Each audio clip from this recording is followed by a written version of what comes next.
Hello folks, shintigercurl here, that dude in the straw hat, bringing you yet another awesome video. It's Monday night. You know what that means? Time for some Raw. We are 24 hours removed after TLC and the disastrous events that happened afterward, especially after Roman Reigns went absolutely apeshit on Triple H. So what will be the repercussions? I got my notes. Let's find out. But first and foremost, shout out to one of my friends and loyal SubZero. That's right, that's his name, SubZero. He couldn't watch tonight's Raw because he's at the hospital with his grandfather, and apparently he has some kind of infection in his leg, and they wanted to make sure that he's all right. So, all prayers to you, my friend, and your grandfather. Anyway, opening up, we have Sexy Power. She's not happy. Her husband got the shit beaten out of him by Roman Reigns. I don't think I'd be happy either. So she calls Roman Reigns to the ring. Roman, of course, isn't having that shit because, well, he's Roman Reigns. Anyway, Steph gets mad and slaps him 6 times. At least that was by my count. And she says that she's not going to fire Roman Reigns, but instead, because her husband told her not to, but instead someone else will. The boss, Vincent Kennedy McMahon. So anyway, first matchup. Dolph Ziggler versus the new Intercontinental Champion, Dean fucking Ambrose.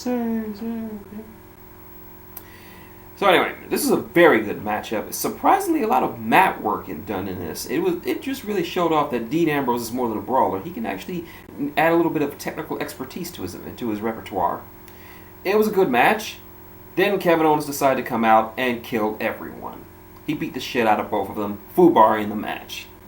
Backstage, he cuts a promo, and I said this on Twitter, that wasn't Kevin Owens cutting a promo. That was Kevin Steen. It was a chilling, menacing, and outright evil promo. That's right, that was Kevin Steen. That was Mr. Wrestling. That was the Antichrist of professional wrestling right there. And he swears that he is going to drive Dean Ambrose absolutely batshit insane. I can't wait. Next up, R-Truth takes on Bo Dallas. No, your mind is not. No, this is not Superstars. No, this is not main event. No, this is actually Raw. So yeah, this is happening right now. So the match goes on as normal until Vince McMahon arrives. And Truth has a look on his face like, the grits won't hit the sky tonight. So they continue wrestling until Vince McMahon comes out, and he basically tells Bo and Truth to kick rocks and get the fuck out of his ring. So he says that there's a man backstage, Roman Reigns, sweating profusely. And so he decides to just let him sweat a little bit longer, so he sits outside the ring and just lets him wait for a commercial break. Then he calls Roman to the ring. Roman comes out via the curtain because when Vince McMahon calls your ass to the ring, you come out like everyone else. He calls Roman Reigns out and demands for him an apology, or else he'll fire him. Roman is having none of that shit. So yeah. Then Sheamus comes out. They call him stupid, and he gives a nice little rebuttal. He's like, if I'm so stupid looking, you all paid to come see me. What does that make you? Nice. So Sheamus is so certain that he can beat Roman Reigns for insulting the McMahons that he will put the title on the line tonight. Vince wholeheartedly agrees, but if Roman doesn't win the title, he's fired. And kicks Roman in the nuts for good measure. Roman's winning tonight. That was not a spoiler, that's just a fact. I know because of how it's set up, Roman was going to win. He had to win. Because that's the only way, this was the only logical conclusion that WWE could go, unless they fired him and went an entirely different route, which would have been better. But anyway, we'll get to that later. Next up, tag match.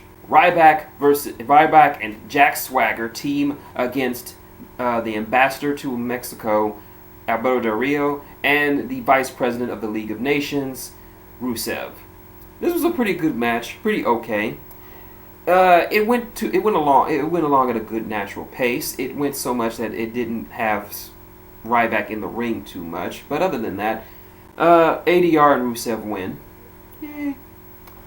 Next up, the King of Cuteville, Tyler Breeze, takes on Neville in a NXT matchup. And outside the ring, we have Miz acting as some sort of director. The match was good, but Miz made it more entertaining than it had a right to be. I can actually dig Director Miz. And there's a line he gave Summer Rae when she tried to accost him. He had a big director's mic megaphone, and he's like, "That's it, Miz. That's it, Neville. That's it. You are an extra. Get away from me." Neville picks up the win, and backstage, Miz talks about how he wants to elevate Neville into superstar status because he wants him in the next Star Wars movie. And all he wants in exchange is for Neville to teach him how to do a proper British accent because he wants to be the next James Bond. Neville, you can give him this. I mean, his Street Fighter skills kind of suck, so he has to have something, right? Yes, I went there. Next up, Team ECW, made up of the Dudley Boyz, Tommy Dreamer and Rhino, take on the Wyatt family in a Extreme Rules hardcore match since they're in Philadelphia this week. This was another clusterfuck like last night, but it was an entertaining clusterfuck. Nice little spots. We had a Death Valley driver from Tommy Dreamer on Luke Harper off the stage. We had some very, very nice spots. But the Wyatt family ended with Eric Rowan driving Devon through a table thanks to a body splash. Good for you. Next up, we have the New Day, kind of limping after that amazingly epic tag team match. They're sort of somber in a bit. Kofi himself is limping, of course. And they decide to call both the Usos and the Lucha Dragons to the ring with the express purpose of congratulating them and giving them props after last night, especially Kalisto. If you haven't seen what Kalisto does in that match, you should. He really shouldn't be walking after that spot. But yeah, they offer them respect and apologies for the way they won, and handshakes were exchanged. As the other teams leave, the New Day begins to celebrate in the only way the New Day can. And then they get jumped by the Usos and the Lucha Dragons. Yeah. Next up, Charlotte and Becky Lynch take on Team Bella. Brie and Alicia Fox with Team Bad at ringside. Now, as much as I love Sasha Banks and Team Bad, they bring absolutely nothing to the match other than the fact that it's the boss.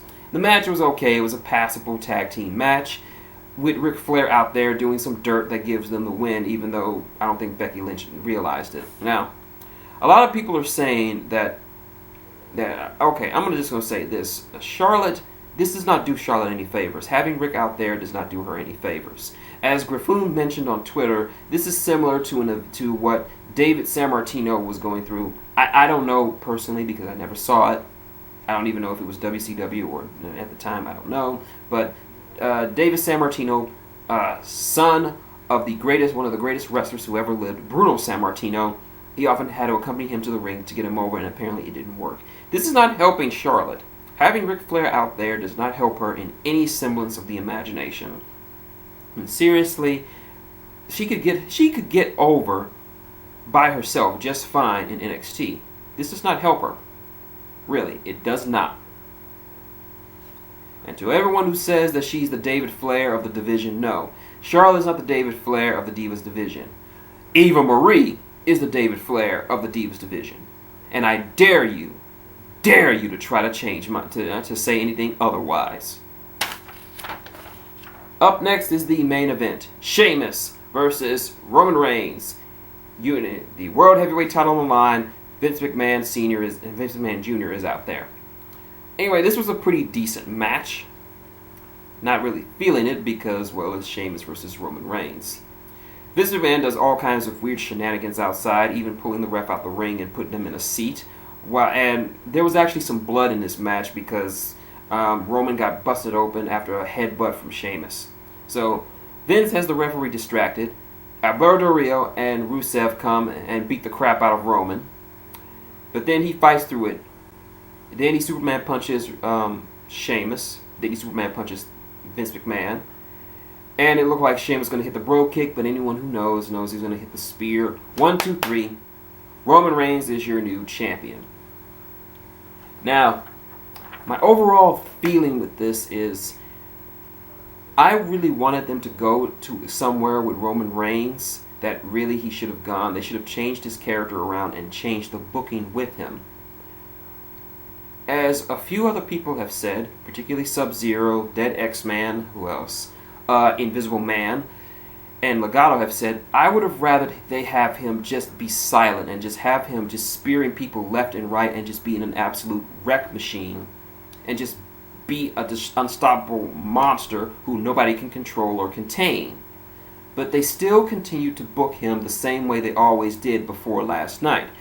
The fact that in his promo with Vince McMahon, he called his grapefruits raisins or prunes, that was just terrible. So they didn't really do anything different with Roman. It's just the same old Roman Reigns. I mean, he's hot after what happened last night at TLC. I talked to Legado about this, one of my subs, in the description of my last video, about how how it's so easy to book Roman to make him look more credible and more of a main eventer, but it's also so easy to fuck it up. And if I feel like they really fucked it up, they had an opportunity to really go somewhere different with Roman and have something new with the guy that we haven't seen since his solo career started. But it's the same Roman Reigns that we've seen over and over again. The same man who uses the same Shield entrance, the same Shield outfit, the same promos, the same everything. It's really nothing different about him now. He's the champ. And I'm kind of glad for it, but I'm underwhelmed. I was more hyped when Dean Ambrose won the Intercontinental title off Kevin Owens, and I'm going to enjoy the feud those two are going to have, because they're about to get crazy on each other. But this, not to say I hate it, I just felt it could have been done better. Like, they could have held off before giving him the title on Raw. Then they could. I'm trying to understand what I'm saying. I'm not trying to say I hate the guy. I'm just saying I don't like the way this was done. It just felt like a gimme. Like, they had Vince McMahon come out, first time in over a year that he's been on Raw, come out and basically give the rub to this guy. And I really wanted to see some repercussions and some changes done with Roman's characters, especially after what he did to Triple H and now what he's done to Vince McMahon. I mean, it feels like they're trying to book him in a way that's not been beneficial to him. So I don't know, maybe he has gotten better. He's nowhere near as green as he was, but he's still not where he needs to be for me to believe him as a world champion. But what can I say? He's world champion now. Nothing I can say against it. So we'll just see if he'll change his ways and actually look more like a world champion, because we need him to be. So yeah, that was Raw. My thoughts? A good follow-up to TLC. We had some great matches, great spots. Let's see, I wouldn't say there was anything weak. This was more of a story-driven show than anything else. You won't see a lot of great matches. It was just a lot of the progression of storylines going forward into next year for the Royal Rumble, which starts off WrestleMania season. So, if you're looking for great matches like we had last week, you won't see it this one, but it's okay. I don't expect great matches before or after a major pay-per-view. So I can kind of give this one a pass. If it was any other time, I'd be shitting all over it, but it is what it is. So anyway, that's my video. Like what you see? Link, comment, subscribe below. Got any questions, comments, or just want to talk about this show? Leave below, I will get back to you. Want to support the channel? You already know what to do. Patreon is in the link in the description. And also, my Twitter is in the description, so if you want to follow me on Twitter so you can hear me talk about this show in a smarky kind of way, go ahead. And also, tip jar is up in the corner. You know what to do. So, until next time, it's been shintigercurl, that dude in the straw hat, saying goodnight, and you'll pay for this, Roman Reigns, for getting in the way of Vincent Kennedy McMahon.